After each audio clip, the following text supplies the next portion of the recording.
Assalamualaikum warahmatullahi wabarakatuh. Melanjutkan pada indikator pencapaian fikih, yaitu yang pertama menjelaskan prinsip-prinsip syariat dalam Islam, yaitu poin A, ketentuan Islam tentang peradilan dan hikmahnya, yaitu yang pertama, ketentuan Islam tentang peradilan merupakan peradilan Islam, maka yang dijadikan dasar adalah hukum Islam. Dengan hikmahnya, yaitu dapat mewujudkan masyarakat yang bersih dari korupsi atau uang kotor. Poin B, yaitu hukum Islam tentang keluarga, yaitu waris. Ketentuan Islam tentang siasah syariah. Hukum Islam tentang keluarga itu menciptakan keluarga sakinah, mawaddah warahmah, menjaga nilai keluarga dan kesejahteraan anak adalah tujuan hukum keluarga. Yaitu selanjutnya hukum waris, yaitu diutamakan adalah golongan pertama yang ahli waris yang berhak menerima warisannya. Selanjutnya itu ketentuan Islam tentang siasah syariah, yaitu konsep politik di dalam mengatur hubungan antara pemimpin rakyat, termasuk prinsip-prinsip seleksi kepemimpinan. Poin C, yaitu sumber hukum Islam dan hukum taklifi, dasar-dasar istinbat dan fikih dalam Islam. Yang pertama, sumber hukum Islam adalah Al-Quran, hadis, dan ijma' qiyas. Dan selanjutnya itu hukum taklifi, yaitu ketentuan hukum yang membuat para mukallaf atau orang yang dipandang oleh hukum cakep melakukan perbuatan hukum baik, bentuk hak, kewajiban maupun larangan. Selanjutnya dasar-dasar istinbat, yaitu metode penarikan kesimpulan khusus dari dalil-dalil yang umum.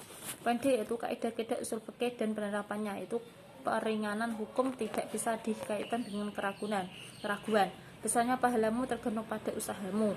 Jika tidak mengerjakan secara keseluruhan, maka tidak boleh meninggalkannya semuanya. Sesuatu yang haram diambil maka akan haram juga untuk diberikan. Poin kedua, yaitu menjelaskan tentang pengertian usul fikih, pengertian tujuan dan sejarahnya. Yang pertama itu pengertiannya usul fikih, yaitu dalil syar'i yang umum dipandang dari hukum-hukum yang umum pula, dasar yang dijadikan pijakan ilmu fikih. Adapun tujuan usul fikih itu menunjukkan kaidah-kaidah usul yang menjadi alasan istinbat hukum, sehingga pembahasannya dapat dinasih-nasihkan syariat dan hukum-hukum yang terkandung di dalamnya.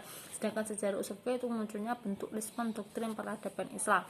Poin kedua itu hukum syarak, sumber hukum Islam yang mutaklaf dan muktalaf.